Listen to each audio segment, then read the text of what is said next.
So come and prep with me today. We're gonna be prepping some food for the upcoming week. I actually need some bone broth for dinner tonight.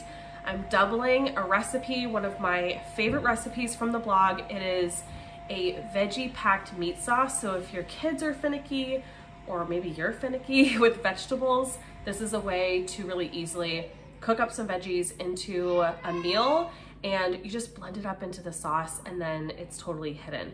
So I need to make some bone broth, so we're gonna prep that. I've got half of a sweet potato that's just been sitting in my fridge, so before it goes bad, I'm gonna steam it and make muffins for an upcoming meal that we are giving to a family who just had a baby.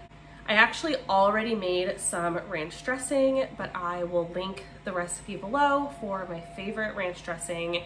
We've been eating it weekly for years, maybe 5 years now. So you're gonna love it. It's super simple. You just whip it up in the blender. And then I decided to grow onions in our garden this year. I'm gonna try it out. So I cut the root end of the onion off of about 6 or 7 onions. I have them outside in a dish of water and letting the roots kind of sprout out from the bottom, and some green sprouts poke out through the top. It's working. I'm so excited to get them into the ground to see if they actually take off. But that means that I've got some onions that have they have the bottoms chopped off of them. So I'm gonna throw those in the food processor, put them in individual little plastic baggies and throw them in the freezer. It's one of my favorite hacks for not having to chop up onions every single time you need them. I just pull them straight frozen from the freezer, pop them in a pan, they thaw over the heat, and you're good to go.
All right, it's the next morning because actually I started that bone broth around 5-ish, I think, and I don't know what I was thinking. It's like 90 minutes in the Instant Pot. I had to start dinner. It was like 5:30. So I just pivoted for dinner and I didn't use the bone broth for it, but I did make it. I don't like storing it when it's steaming hot. You know, it comes out of the Instant Pot and it is steaming. So I drained it off and I had it just sitting in this bowl in the fridge. It's perfectly cooled now. It's pretty jelly, and I'm gonna share with you the best way, in my opinion, to store bone broth. I do it in these silicone muffin tins.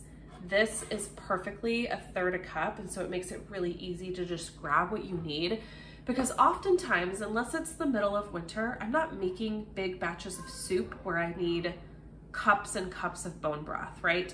I might just need like 1 puck of these to deglaze a pan, or maybe 2 or 3 to make something, but I can pull out what I need. I don't have to thaw an entire jar. When they're small like this, they actually thaw much more quickly. I can use them to make bone broth for drinking. You know, I like to sip on like a bone broth latte or make hot cocoa with bone broth even for me and the kids. So it just kind of makes using it a lot more simple, in my opinion, and easy to thaw. Like I can literally just pop out one of these pucks, throw it in a pan, and it just incorporates right into whatever dish I'm making. This is actually pasta water from last night that you can see kind of what they look like. And I'm gonna fill this up now with the bone broth.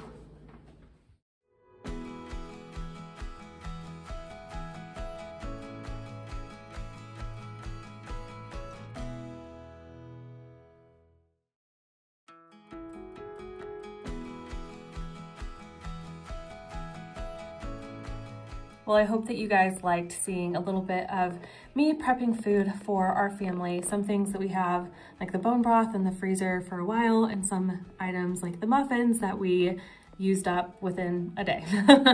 So I'm happy to share more. Let me know in the comments if you want to see more videos about just our meal prep, any food that I prep for our family. Make sure to subscribe to my channel, and I will see you next time.